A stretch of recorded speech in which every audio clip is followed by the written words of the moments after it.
ఈరోజు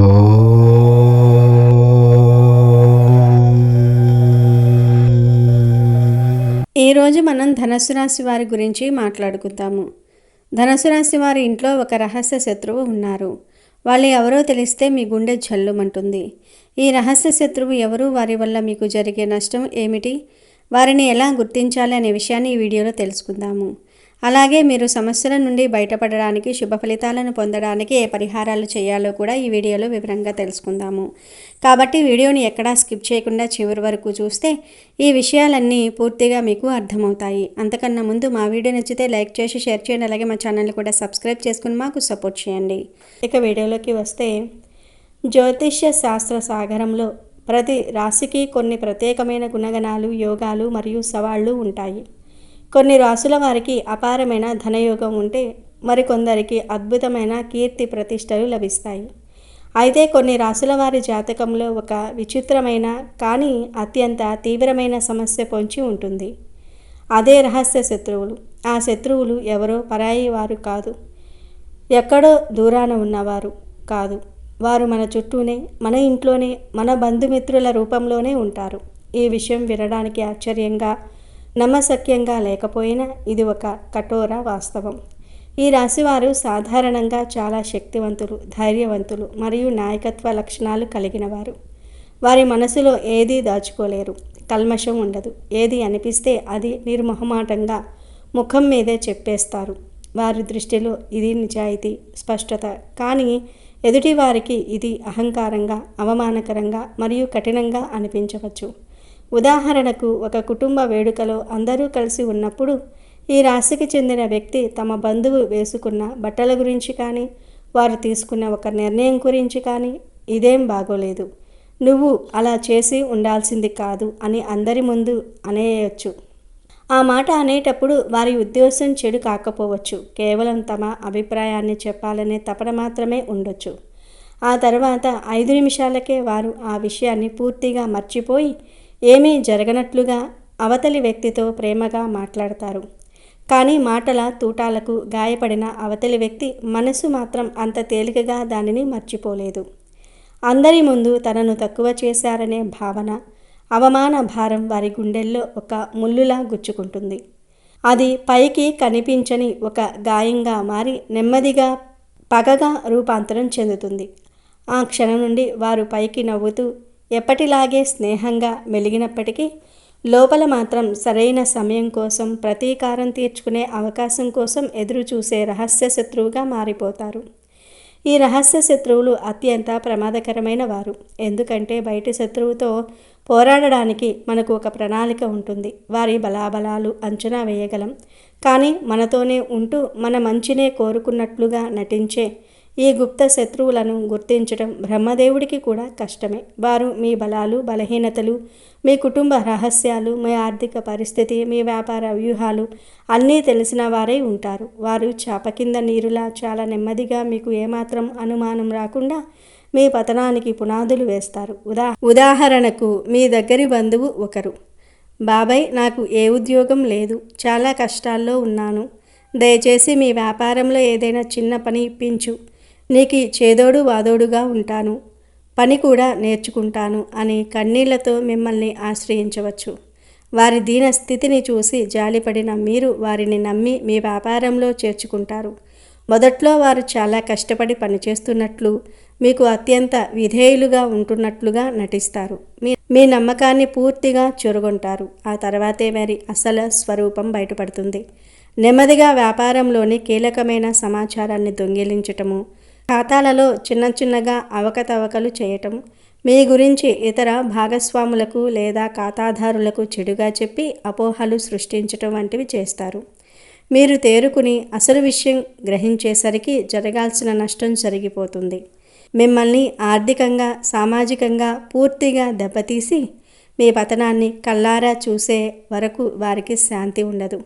వారి మనసులోని పగ చల్లారదు. కాబట్టి ఈ రాశివారు తమ కోపాన్ని, దుడుకుడు స్వభావాన్ని, మాట తీరును అదుపులో ఉంచుకోవటం అత్యవసరం. ఎదుటివారితో మాట్లాడే ముందు ఒక్క క్షణం ఆలోచించాలి. నేను అనే మాట ఎదుటివారిని ఎలా ప్రభావితం చేస్తుంది అని విశ్లేషించుకోవాలి. అనవసరమైన వాదనలకు గొడవలకు దూరంగా ఉండటం నేర్చుకోవాలి. మీదే తప్పని తెలిస్తే అహంకారాన్ని పక్కన పెట్టి క్షమాపణ అడగడానికి వెనుకాడకూడదు. దీనివల్ల సంబంధాలు నిలబడటమే కాకుండా శత్రువులు ఏర్పడే అవకాశమే ఉండదు. ఒకవేళ ఇప్పటికే శత్రువులు ఏర్పడితే వారిని గురించి వారి ప్రభావం నుండి మిమ్మల్ని మీరు కాపాడుకోవటం చాలా ముఖ్యం. దీనికి కొన్ని సులభమైన కానీ అత్యంత శక్తివంతమైన ఆధ్యాత్మిక పరిహారాలు ఉన్నాయి. ఈ పరిహారాలు పాటించడానికి పెద్దగా ఖర్చు చేయవలసిన పని లేదు. ఆడంబరాలకు పోనవసరం లేదు. కావాల్సిందల్లా దృఢమైన నమ్మకం మరియు మనోధైర్యం. నాకేదో అయిపోతుంది, నన్ను ఎవరో ఏదో చేసేస్తారు అనే భయాన్ని ముందుగా మనసులో నుంచి తీసివేయాలి. నాకు ఏమీ కాదు, దైవం నాకు అండగా ఉంది అని మిమ్మల్ని మీరు మానసికంగా బలంగా తయారు చేసుకోవాలి. మీ సంకల్ప బలం ఎంత దృఢంగా ఉంటే ఏ ప్రతికూల శక్తి మిమ్మల్ని తాకలేదు.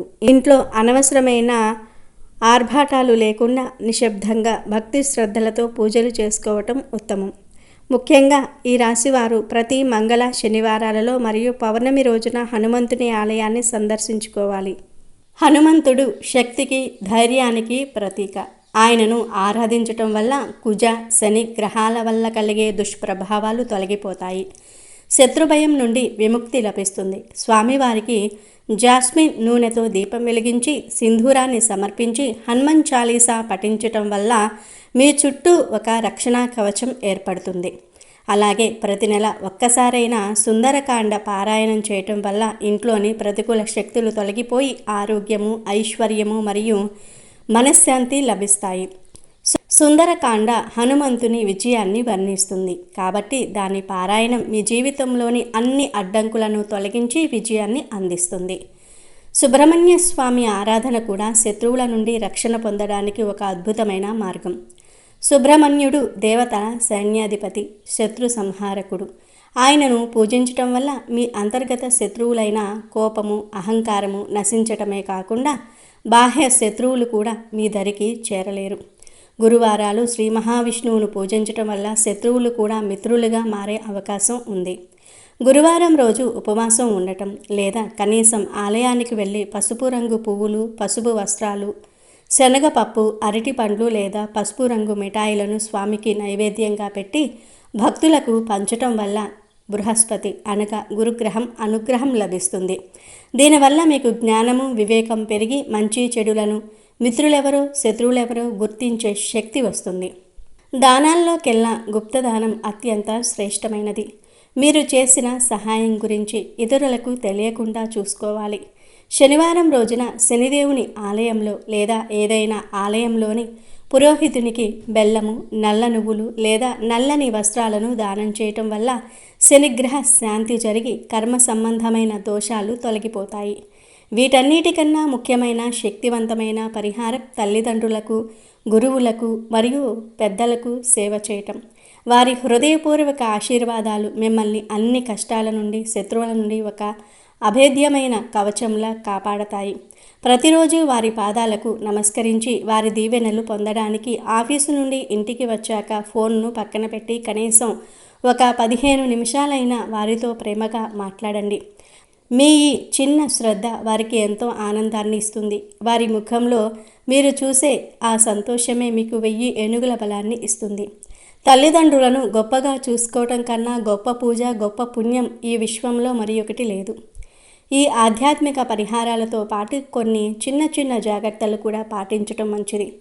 ఎరుపు రంగు రుమాలును ఎల్లప్పుడూ మీ దగ్గర ఉంచుకోవటం వల్ల మీకు ధైర్యం, అదృష్టము కలిసి వస్తాయి. మీ ఇంటి సింహద్వారం తూర్పు లేదా ఉత్తర దిశలో ఉండటం, ముఖ్యమైన పనులపై వెళ్ళేటప్పుడు ఆ దిశగా ప్రయాణం ప్రారంభించటం శుభ ఫలితాలను ఇస్తుంది.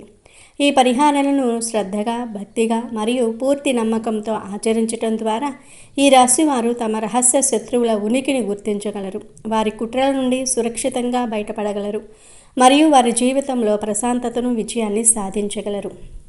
అలాగే ధనస్సు రాశి వారికి 2 వ్యక్తులు ఖచ్చితంగా మీ దగ్గరకు వచ్చి చేతులను జోడిస్తారు. ఇప్పటిదాకా ఎవరైతే మిమ్మల్ని హేళన చేశారో, ఎవరైతే మీ పతనాన్ని కోరారో, ఎప్పుడు చూసినా మిమ్మల్ని ఇన్సల్ట్ చేశారో, ఇప్పుడు స్వయంగా వాళ్లే వచ్చి మీ ముందు కూర్చొని చేతులను జోడిస్తారు. ఇక నుండి మీరు చెప్పినట్టే చేస్తాం అని చెప్తూ ఉంటారు. కానీ ఇక్కడే మీరు జాగ్రత్త పడాలి. ఆ ఇద్దరు మనుషుల నుంచి మీరు చాలా దూరంగా వెళ్ళాలి. అంటే వాళ్ళను మీ లైఫ్ నుంచి బయటపడేయాలి. మీ లైఫ్లోకి వాళ్ళు వచ్చి ఎంత క్షమాపణ అడిగినా, ఎంత చేతులు జోడించినా మీ జీవితంలోనికి రానివ్వకూడదు. వాళ్ళకు ఎటువంటి హెల్ప్ అనేది చేయకూడదు. మీరు యాక్టివ్గా ఉండి మీ పనులను చకచకా చేసుకోవాలి. గ్రహాలు అనుకూలంగా ఉన్నాయి కదా, పనులు వాటంతటా అవే జరిగిపోతాయి అని మాత్రం ఎప్పుడూ అనుకోవద్దు. మనం ఏదైతే కష్టపడతామో దాన్ని చూసి గ్రహాలు కానీ దేవుడు కానీ ఫలితం మరింత అనుకూలంగా ఉండేలాగా మనకు చేస్తారు. కాబట్టి మీలో ఉన్న లేజినెస్ విడిచి చక్కగా మీ పనులు మీరు చేసుకోండి. ప్రతి ఒక్కటి మీకు చాలా మంచి జరుగుతుంది. అలాగే ఎవరో ఇద్దరు వ్యక్తులు బాగా క్లోజ్గా ఉన్నా, మీ ఫ్రెండ్షిప్లో మీరు బాగా నమ్మిన వాళ్ళు ఇంతకుముందే మీ లైఫ్లో ఉన్నారు. కానీ మీకు అవసరం పడినప్పుడు వాళ్ళు మీ నుంచి దూరంగా వదిలి వెళ్ళిపోయారు. గుర్తుంచుకోండి. ఇటువంటి వాళ్ళు ఎవరున్నారో మీ లైఫ్లో గమనించుకోండి. ఈరోజు మళ్ళీ మీకు మంచిగా ఉందని చెప్పి తిరిగి వాళ్ళు మీ దగ్గరకు రాబోతూ ఉన్నారు. అయితే మీరు ఏమాత్రం కూడా వారిపై కరుణ అనేది చూపించవద్దు. ఇటువంటి పరిస్థితుల్లో మీరు వారిని మళ్ళీ చేరదీశారు అంటే మాత్రం మీ నాశనాన్ని మీరే కోరుకున్న వారవుతారు. ఎందుకంటే డబ్బు కోసం మనిషి దగ్గర ఉండటం, డబ్బు లేనప్పుడు వదిలి వెళ్ళిపోవటం, ఇటువంటి వాళ్ళు ఎప్పుడూ కూడా ప్రమాదకరమే. కాబట్టి మీరు ఈ విషయాన్ని గుర్తుపెట్టుకోండి. ఇక రెండో వ్యక్తి ఎవరో కాదు, మీ రిలేటివ్స్ ఉన్నారు కదా, వాళ్ళు కూడా ఎప్పుడూ మీతో మంచిగా మాట్లాడుతూ పొగుడుతూనే మీ వెనకాల గొతులు అనేది తీస్తారు. అయితే ఈ ఇద్దరు వ్యక్తుల వల్ల గతంలో మీరు ఎలాంటి పనులను ఎదుర్కొన్నారో మీరే గమనించుకోండి. వాళ్ళు మళ్ళీ తిరిగి మీ దగ్గరికి వస్తారు, కానీ వాళ్ళను మాత్రం మీ దగ్గర చేరనివ్వకండి. కాబట్టి ధనుసు రాశి వారు ఇప్పుడు మనం చెప్పుకున్నటువంటి జాగ్రత్తలు తీసుకుంటూ దేవుడి మీద నమ్మకం పెట్టుకుంటూ మీ ప్రోత్సాహంతో మీ పనులను మీరు చేసుకోండి. పక్కన వాళ్ళ మీద ఆధారపడకండి. ధనుసు రాశి వారు ఇప్పుడు మనం చెప్పుకున్న విధంగా నడుచుకుంటే మీ లైఫ్ చాలా అద్భుతంగా మారిపోతుంది. తద్వారా మీకు ఉన్న కష్టాలన్నీ కూడా తీరిపోతాయి.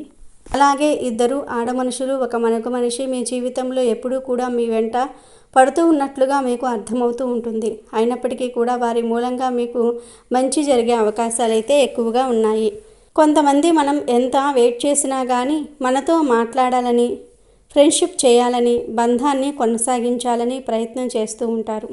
అటువంటి వ్యక్తులు ఇద్దరు ఆడ మనుషులు, ఒక మగ మనిషి వెంట పడుతూ ఉన్నారు. వారి మూలంగా మీ యొక్క జీవితం అనేది సంపూర్ణంగా మారిపోతుంది. కొన్నిసార్లు లైఫ్ టర్నింగ్ పాయింట్ అని వింటూ ఉంటాం, చూస్తూ ఉంటాం కదా. అంటే మీ జీవితంలో ఇది వరకు మీ యొక్క జీవితం ఏ విధంగా ఉంది, ఇక ముందు మీ యొక్క జీవితం ఏ విధంగా ఉంటుంది అంటే ఆ పెద్ద మార్పుకు కారణం ఆ ఇద్దరు ఆడ మనుషులు, ఒక మగ మనిషి. వారు మీతో స్నేహం చేయాలనుకుంటున్నారు. వారు మీతో బంధాన్ని కలుపుకోవాలి అనుకుంటున్నారు. ఒకవేళ మీరు వారితో స్నేహం చేశారంటే మాత్రం వారు ఇచ్చే సలహాలు మీ జీవితానికి మంచి మలుపు తీసుకుని వస్తాయి. మీరు వ్యాపారస్తులైతే కనుక వ్యాపారంలో మంచి మెలకువల గురించి వారు చెప్తూ ఉంటారు. వినియోగదారులను ఏ విధంగా ఆకట్టుకోవాలో మీకు సూచిస్తూ ఉంటారు. అలాగే కొన్ని అవకాశాలు ఇప్పించటం కూడా జరుగుతూ ఉంటుంది. అలాగే ఉద్యోగస్తులు కూడా మంచి ఉద్యోగ అవకాశాలు వారి ద్వారా మీకు దొరుకుతూ ఉంటాయి. ఇంటర్వ్యూకి ఏ విధంగా అటెండ్ అవ్వాలో, ఇంటర్వ్యూలో ఏ విధంగా మార్కులు సాధించాలి, ఇటువంటి అంశాలన్నిటి గురించి కూడా మీకు పూర్తి అవగాహనను ఆ ఇద్దరు ఆడ మనుషులు, మగ మనిషి మీకు చూపించబోతూ ఉన్నారని చెప్పుకోవాలి. అంటే కలిసికట్టుగా ఒకేసారి ఇద్దరు మనుషులు, ఒక మగ మనిషి ఒక జీవితంలోనికి రారండి. అంటే ఒక్కొక్కరు ఒక్కొక్క దగ్గర ఉంటారు. ఒకరితో ఒకరికి సంబంధం ఉండదు. ఒకరు పొరుగు వ్యక్తి కావచ్చు, మరొకరు మీరు పనిచేసే చోట ఉంటారు, లేకపోతే మీరు వ్యాపారం చేసే చోట ఉంటారు, లేదా ఆన్లైన్లో మీకు పరిచయం కావచ్చు, స్నేహితుల ద్వారా మీ జీవితంలోనికి రావచ్చు. ఈ విధంగా ఒక్కొక్కరిగా మీ జీవితంలోనికి వస్తారు. కానీ ముగ్గురు మనుషులు అయితే మీ జీవితంలోనికి రాబోతూ ఉన్నారు. వారి సలహా సహకారాలు మీకు తోడుగా ఉంటాయి. అయితే వీరి జాతకం ప్రకారం మాత్రం మీకు 12 సంవత్సరాలుగా ఉన్నటువంటి శత్రువు ఎవరో ఖచ్చితంగా దొరుకుతారు. మరో 2 రోజుల్లో దీనికి సంబంధించి మీకు పూర్తి అవగాహన అనేది వస్తుంది. అంటే ఒక పెద్ద సంఘటన జరగబోతుందని, ఆ సంఘటన ద్వారా మీకు పూర్తిగా తేటతెల్లం అవుతుంది. మిమ్మల్ని శత్రువులుగా భావించే వ్యక్తులు ఎవరు, అలాగే వెనకాల గోతులు తవ్వుతున్న వ్యక్తులు ఎవరు, మీ పరువు ప్రతిష్టలకు భంగం కలిగిస్తున్నటువంటి ఆ వ్యక్తులు ఎవరు, వీటి గురించి కూడా ఒక క్లారిటీ అయితే మీకు రాబోతుంది. ఈ విధంగా ఈ 2 తేదీల సమయంలో మీ యొక్క జాతకం ప్రకారం మీకు చాలా కీలకమైన రోజులనే చెప్పుకోవాలి. ఇంకా మీరు హనుమాన్ చాలీసా పఠించాలి. మీకు వీలైనంతలో మీ శక్తి మేరకు దాన ధర్మాలు చేయండి.